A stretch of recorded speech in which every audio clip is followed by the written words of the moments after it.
On se retrouve encore aujourd'hui, mardi, pour analyser les questions d'actualité dans le cadre de notre espace. En tout cas, vous savez que c'est ici d'abord, pas ailleurs.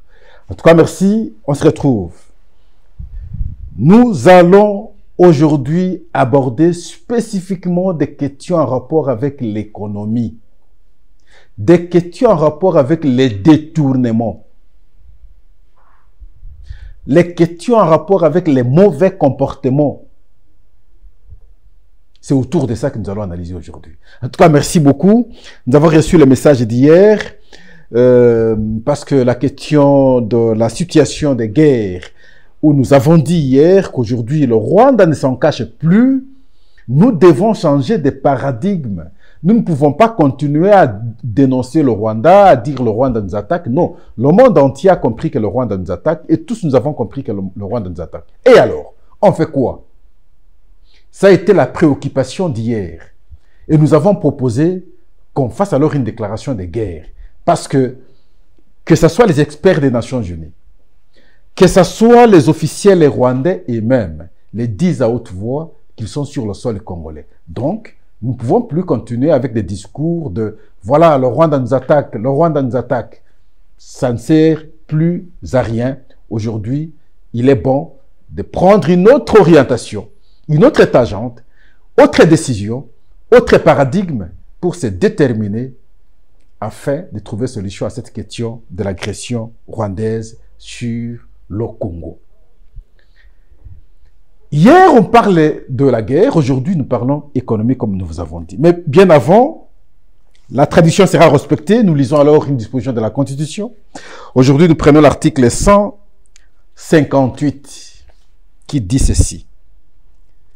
Les juridictions militaires connaissent des infractions commises par les membres des forces armées et de la police nationale. La police nationale est congolaise, bien entendu. L'article 156. Nous évoquons cette disposition parce qu'il y a une question en rapport avec le procès qui devra alors s'ouvrir déjà demain face à ceux qui ont déjà pris les armes contre le pays. Ce sont des actes de trahison, des hautes trahisons d'ailleurs. En tout cas, merci, on va revenir à cette question. Nous n'avons aujourd'hui que les questions d'information et d'analyse en même temps. La première question d'information et d'analyse, c'est le retour de Nicolas Kazadi, l'ancien ministre des Finances, mis en cause la fois dernière, sinon jusqu'ici, sur le dossier de forage principalement. Je ne parle pas souvent des lampadaires parce que le contrat a été respecté. Je ne sais pas pourquoi nous devons, je ne sais pas à quel niveau on peut revenir sur cette question, mais principalement ici, sur la question de forage, où nous avons compris qu'il y a eu surfacturation, qu'il y a eu détournement. Sur les 1000 villages qui auraient dû bénéficier de ces forages, à ce jour, on peut s'interroger combien ont pu bénéficier de ces forages. La question est partie de la dénonciation de notre confrère, Israël Mutombo. Et après, c'est la clameur publique. Et Nicolas Kazadi va saisir le parquet. Le parquet va apprécier la question. À son tour, va saisir le bureau de l'Assemblée nationale parce que Nicolas Kazadi, c'est un député national. Le parquet saisit l'Assemblée nationale afin d'obtenir l'autorisation de poursuite. L'Assemblée nationale va répondre au parquet. D'accord, on t'autorise, tout en acceptant en même temps que Nicolas Kazadi soit libre de ses mouvements.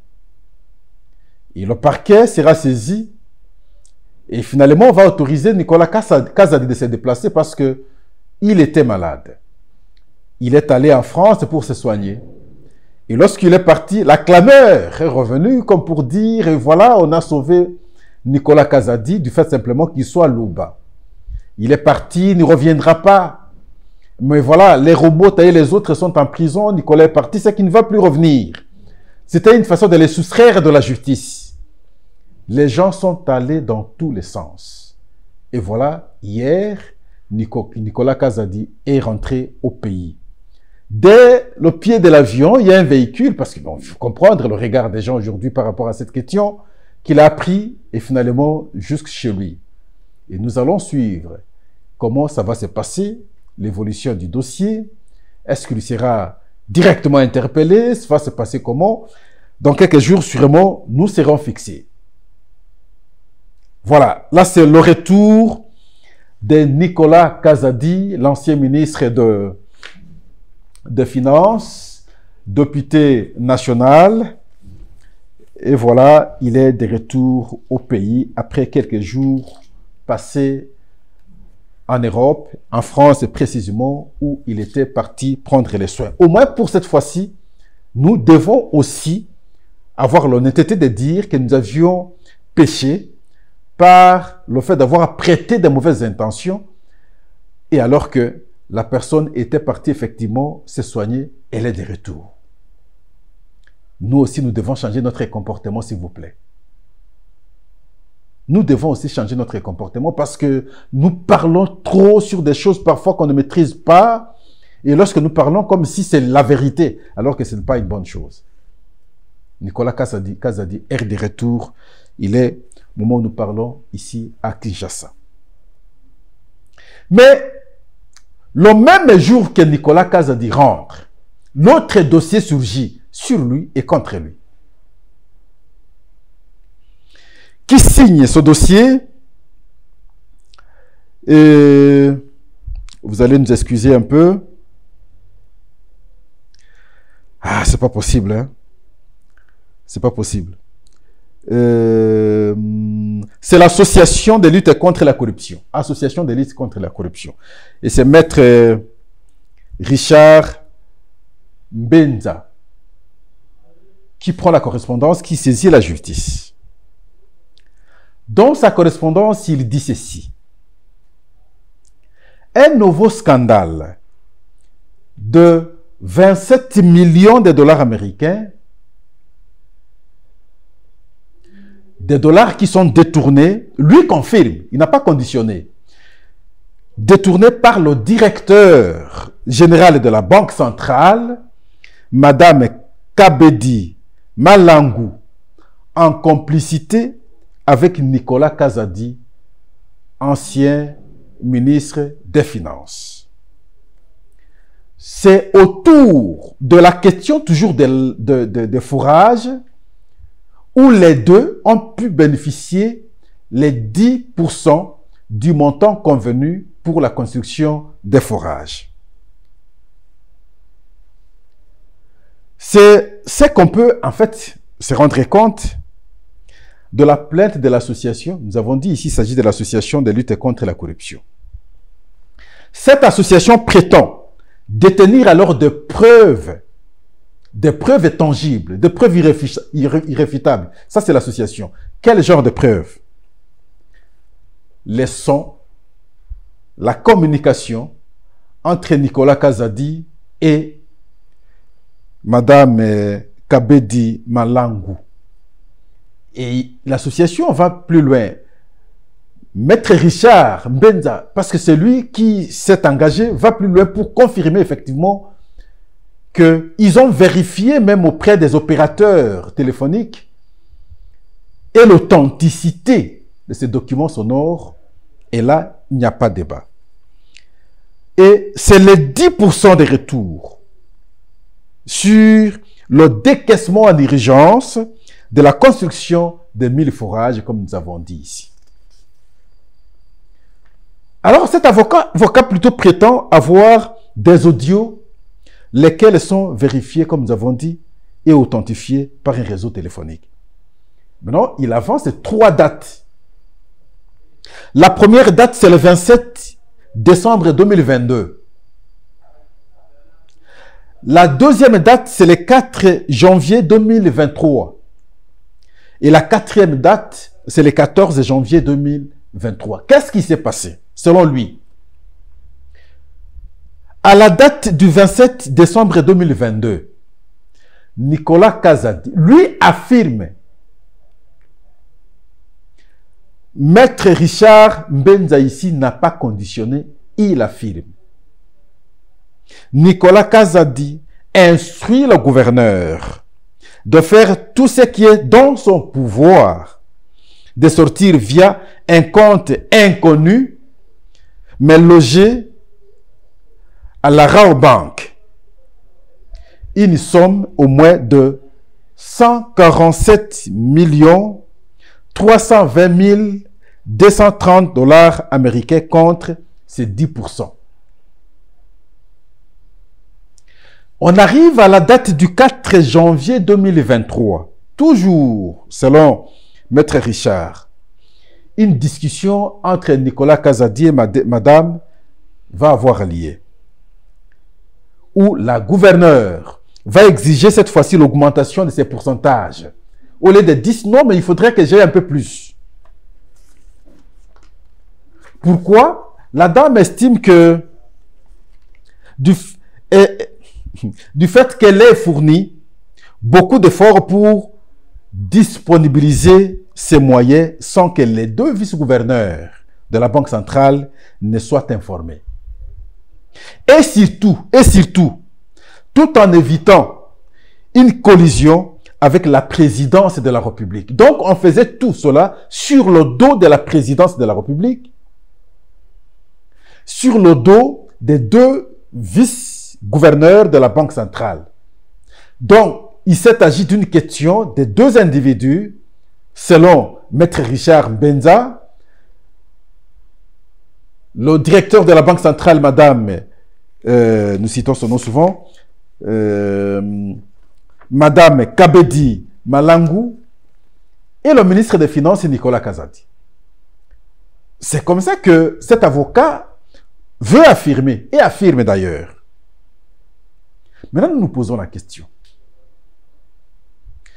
Les 10% en question, qui fait le montant au moins de 27 à 28 millions de dollars américains. L'argent bénéficié comme ça, selon l'avocat, par le gouverneur de la Banque centrale et l'ancien ministre des Finances, sur le dos du contribuable congolais, sur le dos des Congolais, pour un dossier d'intérêt social du fait que le souci au départ était de construire au moins 1000 forages sur 1000 villages à travers le pays. Et voilà, au lieu qu'on on honore la facture telle qu'elle a été déposée. Non seulement que ceux qui ont déposé la facture auraient aussi augmenté les chiffres, le débat engagé depuis tout ce temps où on parle de la surfacturation. Non seulement qu'on a parlé de la surfacturation, et voilà, autre chose qui s'ajoute, c'est le pourcentage au-delà de ces facturations. Alors finalement, on doit se poser la question, pourquoi nous n'aimons pas notre pays? Quand on parle de l'armée, des traîtres, des trahisons à l'interne, contre notre propre pays, et pourtant nous savons que nous sommes agressés. Lorsqu'on vient en économie, même lorsqu'on pense à un projet, nous sommes les premiers à détourner l'argent. Nous sommes les premiers à exiger les pourcentages pour nos propres intérêts. Pourquoi nous n'aimons pas notre pays? La question fondamentale que nous nous posons ce soir.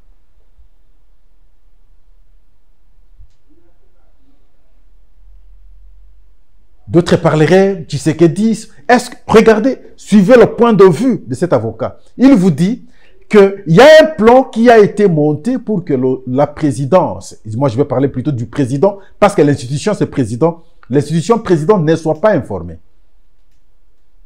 Et donc, on faisait tout sur le dos du président de la République, institution président de la République. Et lorsqu'on parle de ce détournement-là, qu'est-ce que le président a à voir? Mais nous devons plutôt aimer notre pays. Alors, nous avons lu ce que Cette association a déposé comme plainte. Pire ici, on n'a pas entendu le monsieur conditionner, cet avocat n'a pas conditionné. Il a confirmé, tout en confirmant qu'il y a des preuves, il y a des sons, et il a eu à échanger avec les opérateurs téléphoniques. Donc c'est authentifié, vérifié. Je ne crois pas qu'un avocat de son État peut oser avancer de tels propos sans qu'il n'ait la certitude de leur authenticité. Sinon, je dirais alors le monde à l'envers. C'est qu'un quelconque monsieur ferait, dirait, et quand c'est un avocat qui le dit, qui le fait, alors ça devient le monde à l'envers. Mais je ne crois pas. Parce que prendre le risque d'aller déposer une plainte, ce n'est pas une quelconque dénonciation quelque part. Il confectionne son document, il va déposer une plainte. Ça veut dire qu'il sait ce qu'il fait. Et il est convaincu de ce qu'il fait. En tout cas, nous espérons voir l'évolution de cette question et être fixé effectivement sur ces allégations. Si réellement, Madame la gouverneure, cette fois-là j'ai dit comme ça, de la Banque centrale, a pu bénéficier les 10% du montant décaissé en urgence pour la construction des forages à travers les 1000 villages du pays. Si cela est vérifié, et nous allons dire que c'est une faute très grave. Et donc, Tshisekedi n'a pas la chance. Cette fois-là, Tshisekedi n'a pas la chance. La question du casting, la question du choix des animateurs pose des problèmes chez nous aujourd'hui. Le choix des animateurs pose des problèmes. Pascal, je vous ai toujours dit, il y a possibilité d'étudier quelqu'un. Moi, j'aime bien les deux disciplines, la psychologie et la philosophie. Par la psychologie, je passe par l'observation et là, j'ai deux observations. L'interne et l'externe. Le psychologue parle de l'introspection et extrospection. Extrospection, les faits externes que l'homme pose. L'introspection, les idées que la personne porte. Et lorsque vous additionnez les deux, vous avez la probabilité d'avoir le comportement de quelqu'un. Vous avez la probabilité de comprendre quelqu'un. Quand vous allez en psychologie, il y a ce qu'on appelle la discursivité. Tout ce qui est devant nous nous dégage les messages. Et si nous prenons le temps de lire ce qui est devant nous, on peut décoder, on peut en tout cas interpréter, on peut bien discerner et finalement comprendre ce qui est devant nous parce que ça nous dégage le message. Et si on prend et on applique ces deux disciplines, je parie qu'on peut faire de bons choix, des choix des animateurs. Mais aussi, mettez les services d'intelligence en exercice. Ce sont eux qui peuvent, en tout cas, identifier les meilleurs d'entre nous. À travers leurs pratiques, ils ont des pratiques. Mais en fin de compte, je crois que le pays devra maintenant plutôt se battre pour avoir le fichier des Congolais sérieux dans leur domaine respectif. De ce fichier, lorsque nous avons besoin, on peut cliquer juste, on prend tel, parce que déjà, les services l'auront déjà étudié, par nos observations scientifiques, nous l'aurons déjà compris, et il se serait déjà distingué. À travers ce fichier, à ce moment-là, on peut prendre la personne pour servir l'État. On n'aura pas beaucoup de difficultés. Mais lorsque nous faisons des choix, sans passer par ces étapes, parfois, nous allons continuer à tomber à côté. Nous allons faire des choix hors plaque, avec conséquence de desservir le pays. Lorsqu'on dessert le pays, nous allons tourner à rond. Et c'est la mauvaise image qui est vendue. Parce qu'aujourd'hui, l'image du pays, c'est le pays où il y a beaucoup de détourneurs. Les dirigeants sont des détourneurs. Honte à nous.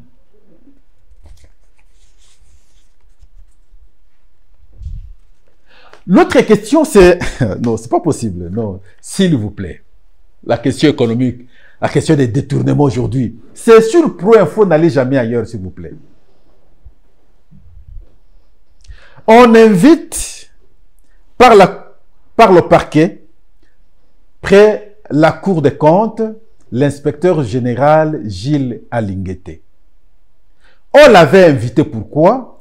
Parce qu'il y avait un dossier de consultance initié par lui et le directeur général de la GECAMIN, et cela après l'inspection de quelques inspecteurs de l'IGF qu'on avait envoyés à la GECAMIN. Et le directeur général de la GECAMIN avait souhaité qu'il se transforme en consultant. Curieusement, je vous avais dit la fois passée, le directeur général, l'inspecteur général plutôt des finances, va accepter cela et va prendre une correspondance avec des annexes de répartition des montants à payer avec des dates. Le montant de 150 000 $ par mois. Je vous expliquais la fois passée que moi, Pascal, je n'en revenais pas. 1. Si la consultance est une pratique révolue dans les compétences de l'IGF, à ce moment-là, l'IGF ne peut pas poser condition en termes des honoraires. Parce que ça entre maintenant dans sa mission. Si ça n'entre pas dans sa mission, l'IGF pêche aussi parce que il ne peut pas, sinon elle ne peut pas bénéficier le paiement doublement de l'État parce que la GECAMIN, c'est une société de l'État. Vous ne pouvez pas, vous, l'IGF, l'État vous paye. Et lorsque vous allez maintenant apporter vos services à une société de l'État et vous exigez que cet État ou cette société vous paye. Je ne sais pas si on s'est fait comprendre. Je pense qu'à tout état de cause, l'IGF a failli. Si au moins, pour besoin de l'optimisation des recettes, de la gestion rationalisée de la société, à travers son expertise, apprend et rentre sans exiger l'argent, on dirait, voilà, c'est dans sa mission, voilà, l'IGF a fait ceci, a fait cela. Mais le fait d'avoir demandé les honoraires, c'est là que ça boite. Alors maintenant, la Cour des comptes constate qu'il y a eu irrégularité. Il y a eu tentative de corruption, de détournement de fonds. Et alors, à ce moment-là, monsieur l'inspecteur général, venez nous expliquer la situation. Et c'est le procureur, près la Cour des comptes, qui écrit maintenant à l'inspecteur général. L'IGF trouve un prétexte pour éviter cela. La première de raison, le premier prétexte était non, au regard des statuts créant l'IGF n'a pas, enfin, la Cour des comptes n'a pas compétence d'interpeller l'IGF. Seule la présidence.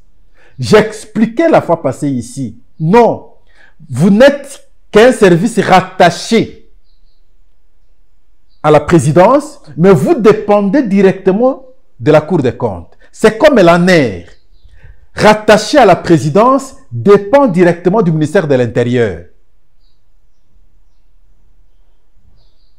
C'est plus clair que cela. Et voilà qu'une correspondance sera prise ici par les inspecteurs de l'IGF, comme pour dire en cette question, et pourtant on l'avait invité le mercredi 17 juillet 2024 à 11 h. On a boycotté le rendez-vous. L'inspecteur général de finances, Gilles Alinguete, alors considère qu'au niveau de la Cour des comptes, les compétences en matière d'instruction des dossiers sont révolues à la Cour plutôt qu'au parquet. Et il souhaite être édifié sur les dispositions légales. Moi, je ne comprends pas. Je pensais que ça allait être simple pour Gilles Alinguete parce que, bon, ça pourrait être une situation à banaliser. Si on se reproche de rien, si on a respecté la procédure, si les textes sont clairs, mais il n'éviterait pas, il irait haut la main avec aisance, avec à l'aise plutôt, et expliquer cela et rentrer calmement. Le fait de déjà trouver beaucoup de prétextes, ça nous laisse, nous, à interpréter autrement. Ça nous laisse, nous, à avoir d'autres idées. Pourquoi trouver des raisons pour ne pas simplement aller si vous estimez que vous étiez dans la légalité? Le fait de refuser de trouver des prétextes, ça veut dire quelque part, vous vous reprochez. Mais qui est bon dans ce pays? Qui est bon? Hier, je vous avais fait balancer la vidéo de Maïs Chibangu qui réclamait qu'il soit traduit en justice sur les propos tenus dans son documentaire où il accuse directement l'inspecteur général des finances et il a cité Gilles Alinguete. Mais le monde entier a constaté, pour la première fois avec étonnement, quelqu'un réclamait aller en justice et la personne qu'on a offensée ne parvient pas à amener cette personne en justice. Non, c'est curieux. Soyons sérieux, s'il vous plaît. Je le dis pour la deuxième fois, comme au premier sujet, aimons notre pays. Nous ne pouvons pas continuer à ne pas aimer le pays de cette façon. Ce n'est pas très bien, s'il vous plaît, ce n'est pas très bien. L'autre élément, justice, c'est l'initiative du ministre de la Justice, Constant Mutamba. Je vais d'abord glisser un mot. Je le sens être le seul qui se distingue dans son domaine. C'est vrai, nous disons, c'est la justice qui élève la nation. Depuis la sortie de son gouvernement, je sens qu'il est le seul ministre aujourd'hui qui se distingue par ses mesures. Qu'elles soient réalisées, qu'elles ne soient pas réalisées. Mais au moins, on sent qu'il dégage une certaine volonté. Pour ça, Constant Mutamba, vous avez mes encouragements et je vous félicite. Le seul, jusqu'ici, qui est parvenu à se distinguer. Et quand vous regardez d'autres ministères, peut-être un peu avec Jean-Lucien Boussa au portefeuille, tout le reste, c'est... Mais ils sont très mous. On ne les sent pas, il est vrai. Jusqu'ici, les ministres n'ont pas encore de cabinet. Ça étonne encore les Congolais, c'est pas possible. Nous sommes au mois de juillet. Nous avons organisé les élections au mois de décembre 2023. 8 mois après, les ministres n'ont pas de cabinet. On a un gouvernement, oui, qui est sorti très tardivement. Tous nous avions dénoncé et nous connaissons cela. Bien que le gouvernement soit sorti très tardivement, mais jusqu'à ce jour, les membres des cabinets ne sont pas composés. Les ministres n'ont pas leur cabinet. Imaginez comment fonctionne l'État cette fois-là. Le ministre ne va pas travailler avec le directeur des cabinets simplement. Et même les directeurs des cabinets en question ne sont pas aussi complets. Souvent, soit on a seulement directeur des cabinets adjoints, soit on a seulement directeur des cabinets. Et les conseillers, les chargés d'études, ainsi de suite, ce n'est pas encore composé, s'il vous plaît, 8 mois après les élections organisées le 23, enfin, en décembre 2023. Alors, Constant Mutamba, comme nous l'avons dit, nous constatons qu'il se distingue.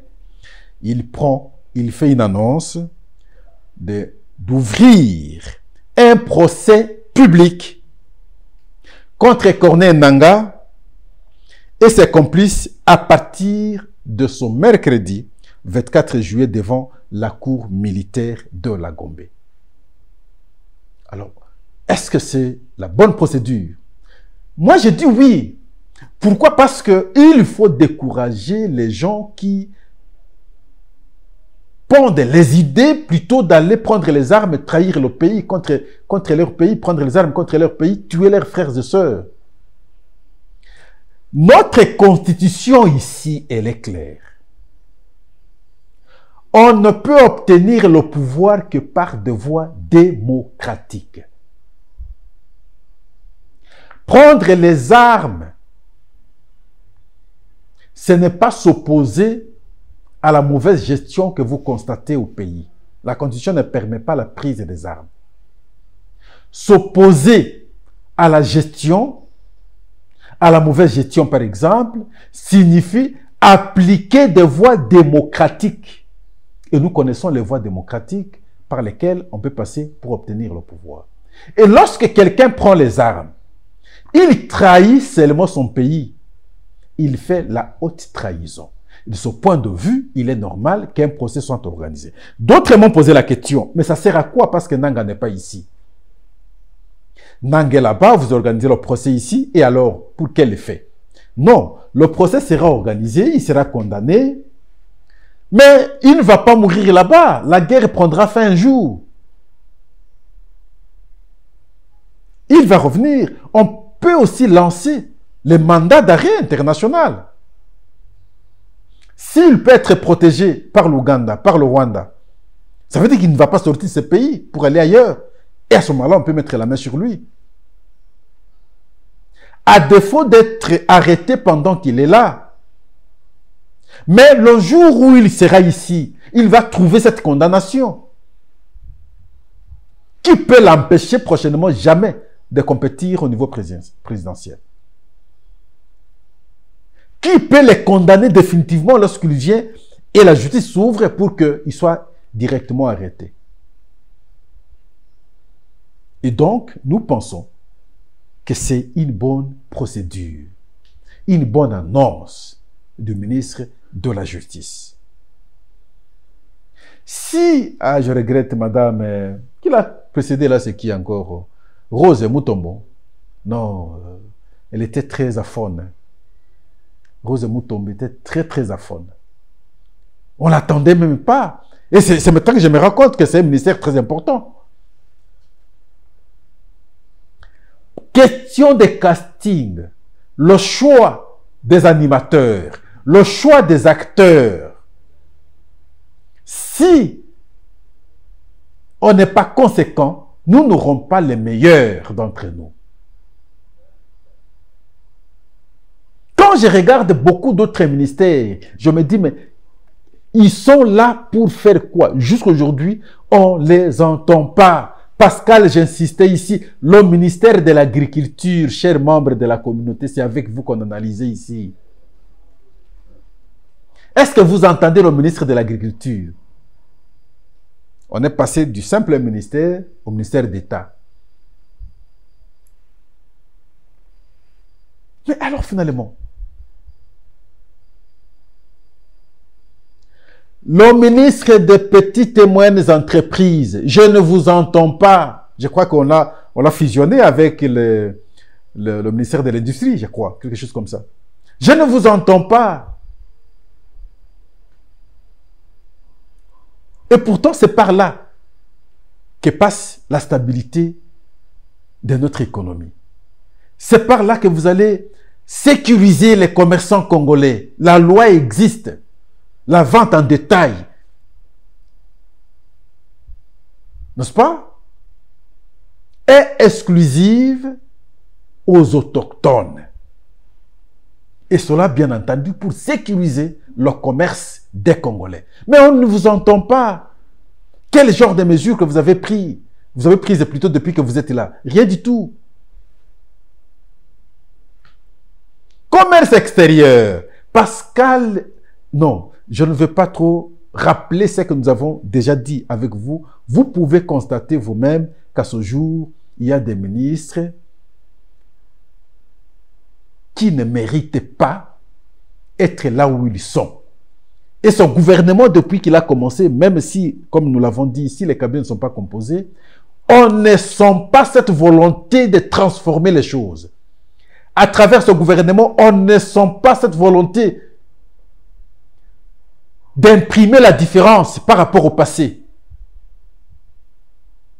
Avec ce gouvernement, on ne sent pas cette volonté de créer une rupture, le filis, la barrière, et prendre un autre élan. pour le changement et le développement du pays. On ne sommes pas ça. Pascal dit, moi je ne sommes pas ça. Mais le souhait est qu'il se distingue, qu'il change les choses au pays. En tout cas, merci. La question, ou sinon les questions d'échange de ce soir ont tourné autour de l'économie, avec ses conséquences en termes de détournement. Des millions, des millions. On ne parle pas de 1000 ici, nous parlons des millions. Et voilà, nous sommes dans ces conditions. Et nous avons terminé notre émission. Nous pensons que vous allez l'aimer encore une fois de plus parce que c'est ici qu'on réfléchit vraiment objectivement. Pas ailleurs, n'allez jamais ailleurs, c'est ici. Ici d'abord. Et voilà, nous vous disons merci, mais la question de l'Est nous intéresse toujours. Nous allons continuer à y veiller. À quel moment nous allons maintenant nous déterminer autrement que ce que nous faisions hier par des dénonciations qui sont aujourd'hui entendues à travers le monde et que le Rwanda affirme sans embâche qu'il est sur le sol congolais. Que devons-nous faire maintenant? Et moi, Pascal, je vais proposer qu'on se lance à la guerre. Mais ne seront pas des petits-enfants pour dépendre toujours des Américains. Non, ils font leur jeu. En tout cas, merci. C'est ici. N'allez jamais ailleurs. Nous saluons les héros dans l'ombre. Et prochainement, vous allez les connaître. Au revoir. À la prochaine.